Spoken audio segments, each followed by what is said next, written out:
Hello friend, आज फिर से एक नई वीडियो लेकर आ गया हूँ। आज का प्रोजेक्ट बहुत ही इंटरेस्टिंग होने वाला है। आज एक होम ऑटोमेशन प्रोजेक्ट पे काम करेंगे। ऐसा होम ऑटोमेशन प्रोजेक्ट इस चैनल पे पहली बार आ रहा है। इस प्रोजेक्ट को बना के घर का फैन, लाइट, टीवी ऐसा 8 डिवाइस को कंट्रोल कर पाओगे। मतलब टोटल 8 चैनल रहेगा सर्किट में डिवाइस को कंट्रोल करने के लिए। एंड मेरे हिसाब से ये 8 चैनल काफी है। सारे डिवाइस को मैनुअल स्विच से, कोई भी आया रिमोट से एंड मोबाइल से कंट्रोल कर पाओगे।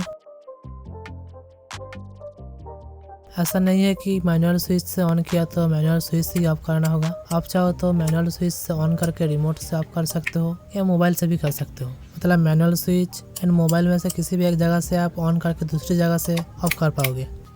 ये प्रोजेक्ट बनेगा ESP32 मॉड्यूल को इस्तेमाल करके। यहाँ पे ESP8266 मतलब नोड MCU मॉड्यूल पे भी इस प्रोजेक्ट को मैंने बना के चेक किया है, लेकिन सही से बताऊँ तो ये अच्छे से काम नहीं करता है। कभी कभी पूरा सिस्टम हैंग हो जाता है, कुछ टाइम तो रिमोट ही काम नहीं करता, बीच बीच में वाईफाई डिस्कनेक्ट हो जाता है और भी बहुत सारा प्रॉब्लम होता है। लेकिन ESP32 बोर्ड पे सब कुछ एकदम परफेक्टली काम करता है। 200 रुपये ज्यादा खर्चा होगा लेकिन सिस्टम परफेक्टली काम करेगा। एंड बाकी जो इसका प्रोग्राम वगैरह है सब कुछ मेरी तरफ से बिल्कुल फ्री में मिलेगा, तो इसके लिए एक लाइक तो बनता है। Arduino software version, library file, program file, ये सब कुछ कहाँ से डाउनलोड करवाओगे A to Z आपके सामने करके दिखाऊंगा, तो वीडियो को पूरा देखना। तो चलिए आप प्रोजेक्ट को रेडी करते हैं।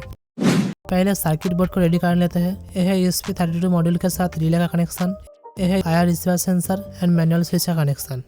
तो चलिए आप सारा कंपोनेंट को 0 पे 0 पे सेलेक्ट कर लेते हैं।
बोर्ड लगभग रेडी हो गया है। यहाँ पे कनेक्शन थोड़ा समझ लीजिए। यह है एसी इनपुट का कनेक्शन। न्यूट्रल कनेक्शन को लोड साइड का हर एक स्क्रू टर्मिनल पे कनेक्शन किया है एंड एसी फेज को हर रिले का कॉमन पिन पे कनेक्ट किया है एंड रिले का नॉर्मली ओपन पिन को स्क्रू टर्मिनल की दूसरी पिन से कनेक्ट किया है। इस तरीके से एसी साइड का कनेक्शन कंप्लीट किया है। यहाँ पे भी कुछ स्क्रू टर्मिनल है। ये मैनुअल स्विच के साथ कनेक्शन करने के लिए है। टोटल 9 पॉइंट है। पहले है कॉमन नेगेटिव एंड बाकी 8 पॉइंट हर एक स्विच के लिए है।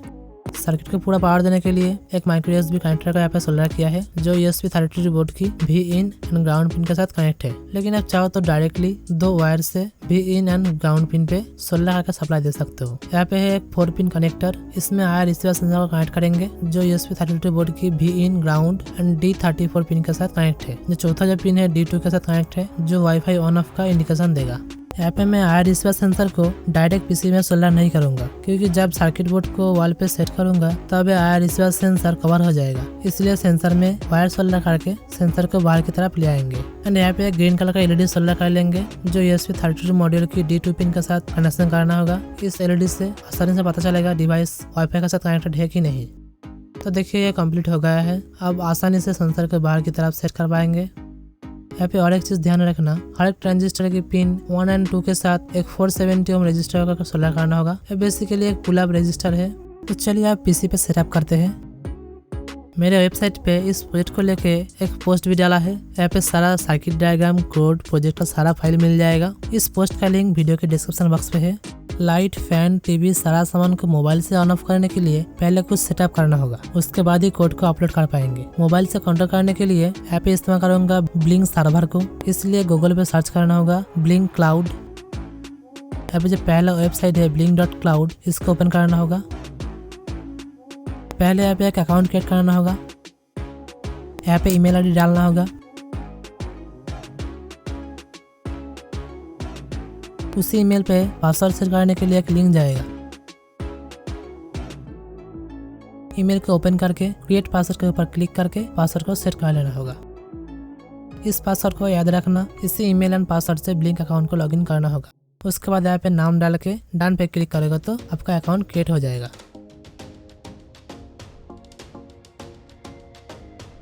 इसके बाद टेम्पलेट के क्लिक करके न्यू टेम्पलेट ऐड करना होगा।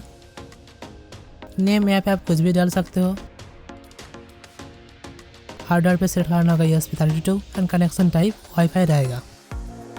इसके बाद डाटा स्ट्रीम को सेटअप करना होगा। न्यू डाटा स्ट्रीम पे क्लिक करके वर्चुअल पिन सिलेक्ट करना होगा। मैं यहाँ पे नेम डाल रहा हूँ स्विच 1 एंड पिन को सेट कर रहा हूँ V1। उसके बाद क्रिएट पे क्लिक करना होगा।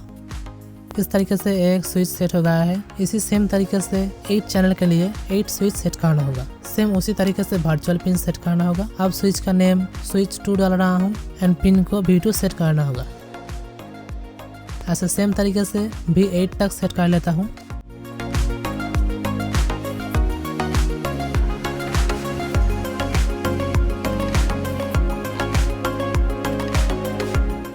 स्विच 8 तक सेट कर लिया है। अब ऑल ऑफ स्विच को ऐड करना होगा। इसका पिन सिलेक्ट करना होगा V9।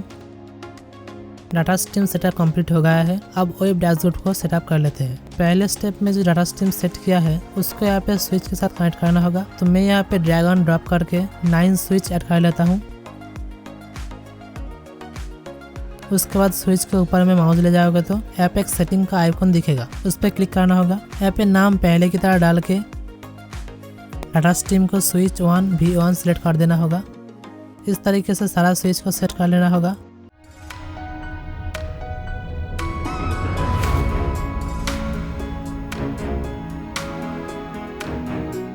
एंड सब स्विच को सेट करने के बाद यहाँ पे फाइनली सेव करना होगा। इसके बाद इस सर्च आइकन पे क्लिक करके एक न्यू डिवाइस ऐड कर लेना होगा। न्यू डिवाइस पे क्लिक करके फ्रॉम टेम्पलेट सिलेक्ट करना होगा। अभी जो माई होम नाम का टेम्पलेट बनाया है उसको सिलेक्ट कर देना होगा।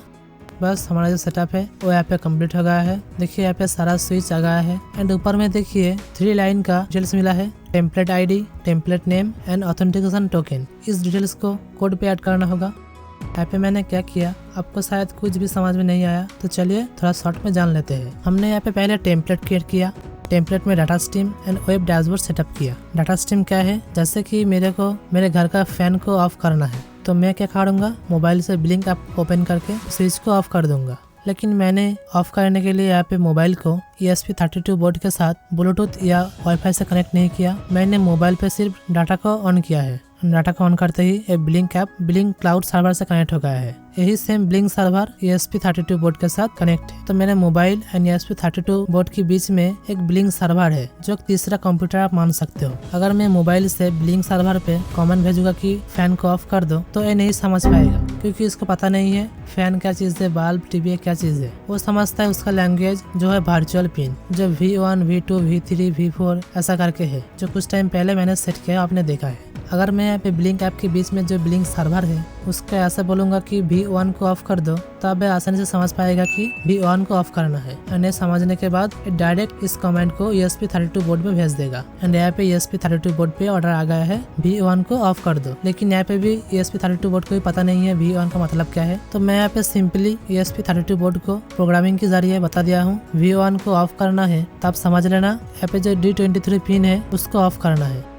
तो यहाँ पे जब मेरे मोबाइल से blink cloud server ESP32 board के साथ आपस में जो बात हुआ, यही है डाटा स्ट्रीम। तो इसीलिए आपने देखा होगा डाटा स्ट्रीम पे मैंने V1 से V9 तक सेट किया है। यहाँ पे और एक चीज किया है, वेब डैशबोर्ड सेटअप किया है। ये वही चीज है जो काम मोबाइल ऐप को ओपन करके करते हो, वही काम इस वेब डैशबोर्ड पे भी कर सकते हो। यहाँ पे सिर्फ 9 स्विच है एंड हर एक स्विच के साथ कौन सी वर्चुअल पिन कनेक्ट रहेगा उसके बाद सिलेक्ट कर दिया है। तो इस तरीके से एक टेम्पलेट रेडी हो गया है। तो हमारा जो ब्लिंक क्लाउड का काम है वो यहाँ पे कम्प्लीट हो गया है।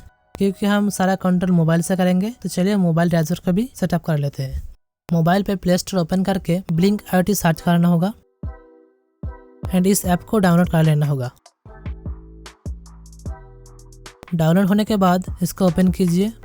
यहाँ पे देखिए लॉगिन का एक ऑप्शन है, उस पर टच करके लॉगिन करना होगा। आपको याद होगा ब्लिंक क्लाउड पे अकाउंट बनाते टाइम एक ईमेल डाला था एंड एक पासवर्ड सेट किया था, उसी same email ID and password से यहाँ पे लॉगिन करना होगा। लॉगिन करने के बाद होम स्क्रीन पे जो टेम्पलेट क्रिएट किया था वो यहाँ पे आ गया है, इसको ओपन करना होगा। देखिए ये पूरा अभी खाली है। यहाँ पे पहले स्विच ऐड करना होगा, इस सेटिंग के आइकन के ऊपर क्लिक करना होगा, उसके बाद प्लस पे टच करके बटन को यहाँ पे ऐड कर लेना होगा। मैं यहाँ पे टोटल 9 बटन ऐड कर लेता हूँ।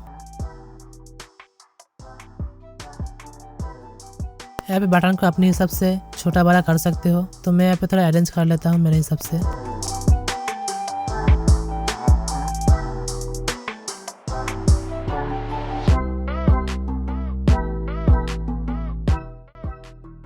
बटन मैंने सेट कर लिया है। अब हर एक बटन का डाटा स्ट्रीम को यहाँ पे सेट कर देना होगा पहले की तरह, जैसे वेब डैशबोर्ड में किया था। सिंपली बटन के ऊपर एक बार टच कीजिए, यहाँ पे बटन सेटिंग ओपन हो जाएगा। यहाँ पे 2 ऑप्शन है, एक है डाटा एंड दूसरा है मोड सेटिंग। मोड को स्विच पे सिलेक्ट करना होगा एंड यहाँ पे डाटा स्ट्रीम को सिलेक्ट करना होगा। बस यही 2 सेटिंग करना है। बटन को और थोड़ा कस्टमाइज करने के लिए यहाँ पे देखिए और एक ऑप्शन है डिजाइन। यहाँ पे बटन का नाम दे सकते हो, जैसे कि फैन, टीवी ऐसा नाम रख सकते हो बटन का, वो सामने दिखेगा। मैं यहाँ पे स्विच रख देता हूँ। बटन का कलर को भी चेंज कर पाओगे यहाँ से, मैं यहाँ पे ब्लू कर देता हूँ। तो देखिए यहाँ पे V1 शो हो रहा है क्योंकि अभी ये सेटअप मोड पे है। फिर से अगर बैक कीजिए तो देखिए यहाँ पे स्विच का नाम यहाँ पे दिख रहा है, ये ऑन ऑफ भी हो रहा है। तो चलिए बाकी सारी बटन को सेम तरीके से सेटअप कर लेते हैं।